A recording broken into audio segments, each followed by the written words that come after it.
Welcome back to the Hawkeye Garage. We got the 470 in the garage, and I am bringing you a video that I've been working on for quite a while. I've hinted to it a couple of times, and I think you guys are going to be very excited about it. It is a DIY cassette mounted accessory bracket. Stay tuned. But let's go ahead and tear this tape deck apart a little bit and show you guys how I made it.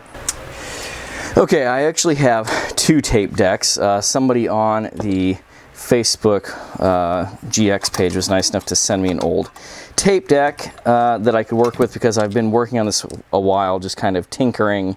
So after you remove the whole center stack, which I'm not going to show, there's plenty of videos on how to do that because you basically have to do that. If you're doing a non-nav conversion or the Tesla screen or whatever, you have your tape deck. You're going to take a bunch of teeny tiny screws out around the bottom, and then you need to take the faceplate off because there's two more screws in the front of it. This is not difficult. It's a little tedious. Take your time.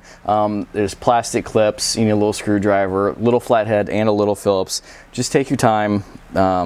It's not difficult. Give yourself some workspace. Anyway, I'm going to pull the bottom of the head unit, if you will, off, and that is what houses the tape deck. And it's only held in place by this little ribbon strip and 4 screws. So you just need to take off the 4 screws. Now that we've got those screws off, we can get rid of the tape player itself. This is reversible if you really wanted to. Kids are having fun in the slip and slide.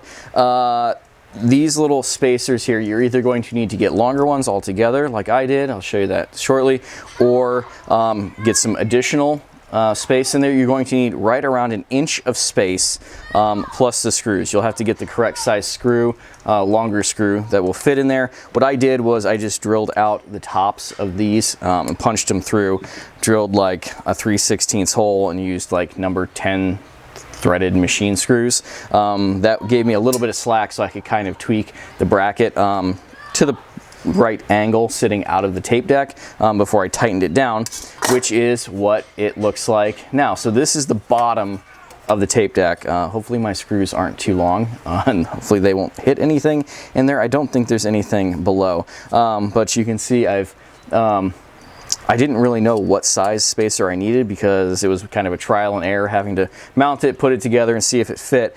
So I ended up 3D printing these. They're 1-inch spacers with a 1/4 inch hole. I probably need to replace them for some steel or brass ones because I doubt that PLA is going to stand up in the heat over the summer very well.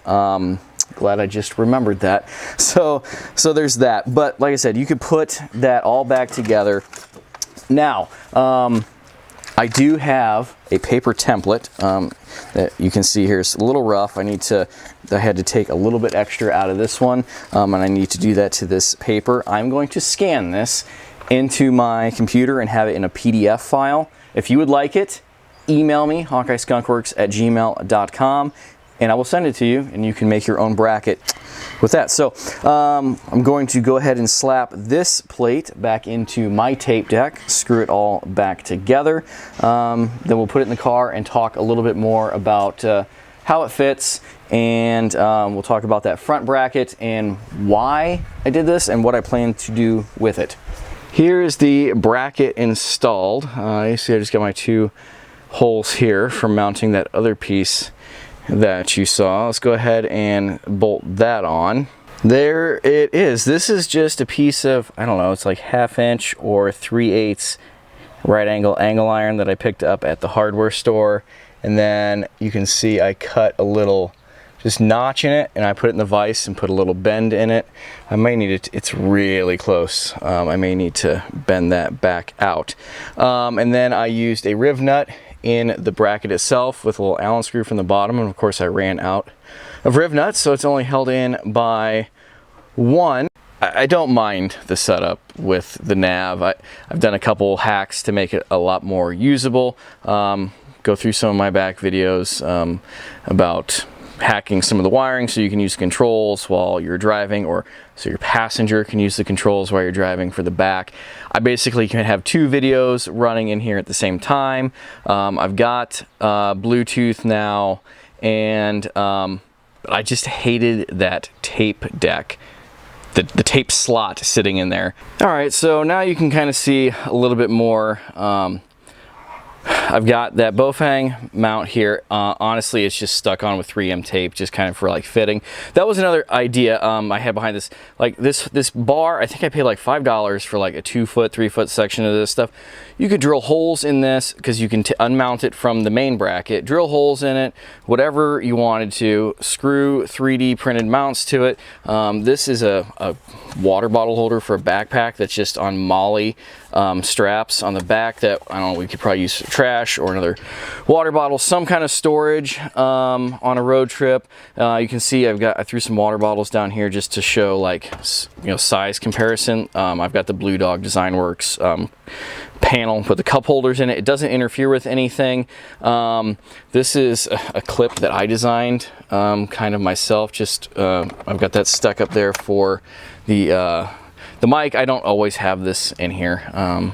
We really like the magnetic phone mounts where we have those. They're up high, they're easy to be seen for nav and music and stuff like that. Also, if you wanted to, we use Gaia sometimes, usually on a phone. Now, I would have to space this bracket out a little bit further, which would not be hard to do.